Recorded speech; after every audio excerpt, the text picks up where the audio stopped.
Did you know that you are the most powerful not when you build a better self-concept, but when you return to original nature of I am? And you've been doing your affirmations like a full-time job, updating your self-concept like it's a LinkedIn profile. Your true nature of I am is the energy that removes all blocks. You don't have to feel as if you already have it or feeling delulu. You need to ground yourself in who you are and realize you're an actor playing a role, not self-improvement, not forcing new beliefs, just remembering who you are. In this video, we'll explore why working on your self-concept might actually be a waste of time, how most people teach it incorrectly, and how it can create even more limitation around your identity. Instead, we'll walk through practical steps to help you embody the version of yourself you've simply forgotten, the one from which everything you desire flows effortlessly. Hi, I'm Marta, and welcome to my channel. To work with me or explore some of my free resources,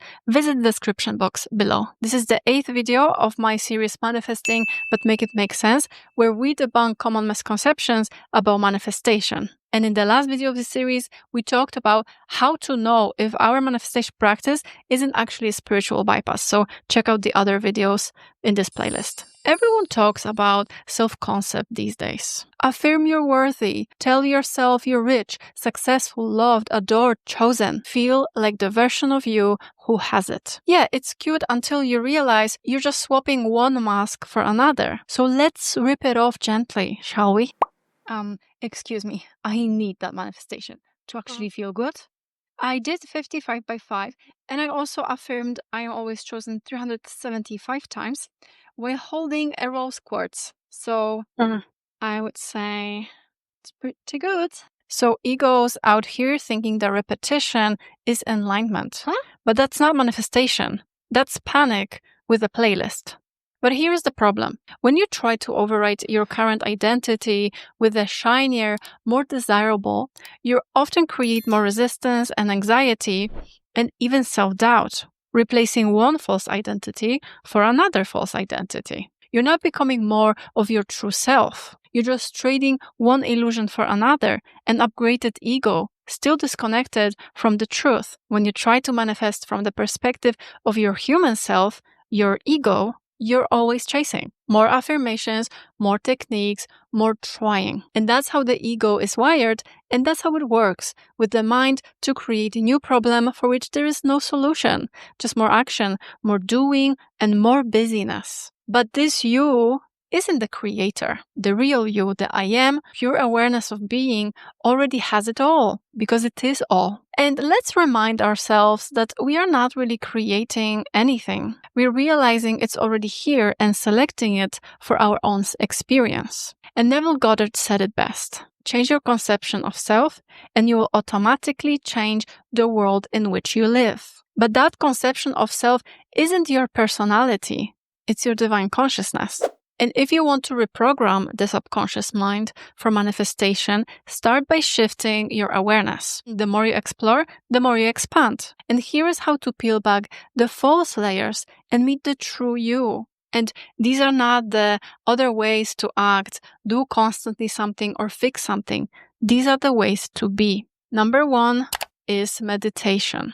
Meditation isn't for relaxation. It's literally your training ground to discipline the mind. You are not the thought. You're the silence behind it. When you close your eyes and relax your body and focus on your awareness, you transcend the body. It can feel like you've left the body entirely, like you're this floating presence, unbound, attached to nothing. Let each thought pass like a train while you remain as an observer on that platform. Just observe, feel, and release. This is mind discipline. And when you control your mind, you control your life. So let go of the control. Let go of the emotions. Let go of the neediness, and you will achieve detachment as this byproduct, not something to actively work on. You don't just work on detachment. It just comes to you. Number 2 is walking meditation. So when you meditate every day, I called it the training ground, right? because you literally train your mind in moments of stillness. From this, it's easier to do the same outside of the still meditation when you're out and about in the world. Because when you train in the relaxed moment, it's going to be easier than trying to jump in the moment of like anxiousness and stress. That's why many people who start meditation when they're stressed just add to their stress, because first of all, it doesn't work for them in that particular moment. Second of all, it's just too much going on for meditation to really work. So you have to train it in moments of stillness first. Throughout your day, stay in this role of the observer. Feel your emotions, see your surroundings, hear the sounds, but always note this: I am the awareness behind it all, behind every experience. And instead of focusing on the content of the thoughts, begin to notice the spaces between them, what comes after. You're no longer triggered because you're no longer identified with the thoughts or with the fleeting experiencing that just come and go. You are safe in the custody of I am. And you never come and go. You never just pass. So the manifestation is clearly not here. We can see it. Also, you forgot to respond to that friend that you left on read for a while. And you don't have that many friends. And did you notice that not many people actually reach out to you recently? That feels a little lonely, doesn't it?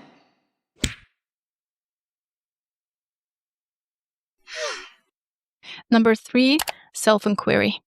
Ask yourself, who am I being when this particular thing triggers me? Who am I without a body, a thought, emotion, identity?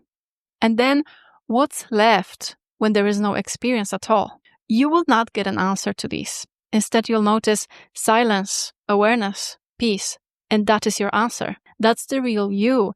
That's God, the source, the universe, the divine consciousness. Number 4, let the emotions flow. Unfelt emotion blocks manifestation because emotions should always flow freely through us, right? Emotion is energy in motion.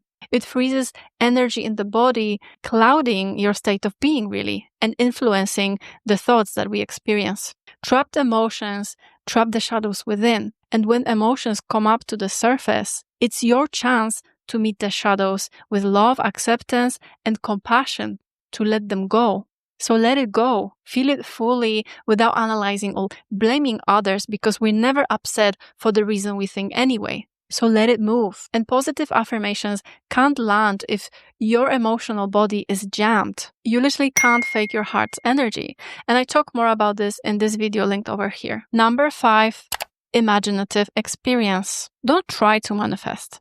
Just experience it in imagination, knowing it's now. The manifestation is the instant feeling and emotions you feel. It's the warmth in your chest, smile on your face, and a sense of relief. Don't look for confirmation in 3D. Look for it in your imagination, because it's clearly there for you at all times. And ask yourself, what do I feel like when I have it now in my imagination? Then dwell in that feeling. Just make it so familiar. Let it become so real, so familiar, that it starts to overflow into your 3D reality. Number 6, respond from the identity you've remembered. You can affirm if this makes you feel a certain way, which is what the manifestation techniques are really for in the first place, for you to feel something right now from using the technique. So ask yourself, am I affirming because it feels good, or because I'm afraid I won't get it otherwise? Authenticity is key. Your subconscious knows the difference. And when something in your 3D reality triggers you, a situation you don't like, a comment you didn't want to hear, then pause. And instead of reacting emotionally or falling back into the old story, remember what you saw in your imagination. Remember who you are. Remember, you have everything within. You already have what you want in there. So how would the version of you who already has it respond? This isn't about faking or forcing a new personality. It's about responding from the identity you've already connected with in your consciousness. The true self that knows it is already done. You've already made a decision. It takes it only once to say it. God said, let there be light, for the light to be, not let there be light times 100 for it to appear. And journal on this if this helps you. Ask yourself this: how does the version of me who already has it think, feel, behave? What's the favorite part of mine about that life? What do I do on a daily basis? And then just gently bring these responses into your 3D life. Not to prove anything, but to align with what's already true within you. Because consciousness is the only reality. All the 3D experiences are just delayed reflections of the mirror of the inner state. We always have to go within to experience it first. So here is the truth. The journey isn't about changing who you are. And lots of people who teach about self-concept will tell you that you have to change yourself. It's about remembering who you've always been, the I am. And you're not your personality, your trauma, your thoughts, your wins or your losses. You are the awareness that sees it all. And when you rest in that identity, manifestation becomes easy and fulfilling. You don't have to try. There is nothing to force. Nothing to chase, just awareness, choosing what it wants to experience. And if you want more on expanding your awareness, check out my video on 9 signs your awareness is increasing. It's linked somewhere here. So to truly transform, stop trying to be better. Start remembering that you already are. You're the divine consciousness, the observer, the stillness behind all movement. The new self-concept isn't something you build. It's something you remember. So let go of the illusion. Be still. Be aware. Be I am. And if you made it this far, you're either very awake or mildly offended. Either way, you are growing. So comment, I remember who I am below if you've done with affirming from fear and ready to manifest from your true self. In this series, we only have one more video left, and in the next video, the last one, we'll talk about how you were never broken, just playing a character in this game of life. We are going to wrap up the series with some pick-me-up and feel-good energy for you to continue on your own with all this knowledge that you've built. So make sure you subscribe so you don't miss it. Thank you very much for watching. I know that this video will be helpful, but if you still have some questions, let me know in the comments and tell me, if you stopped trying to become anything, who would you already be? Subscribe to my weekly newsletter, Self-Love Letter, and explore free resources as well as the ways to work with me in the description box below. To take my free quiz and get your customized tips on manifesting blocks based on your resolve, comment below I want to take the quiz and I'll provide it to you. These are the videos that YouTube think that you should watch next. And remember, you are brave, you are loved. Be kind to yourself. Bye now.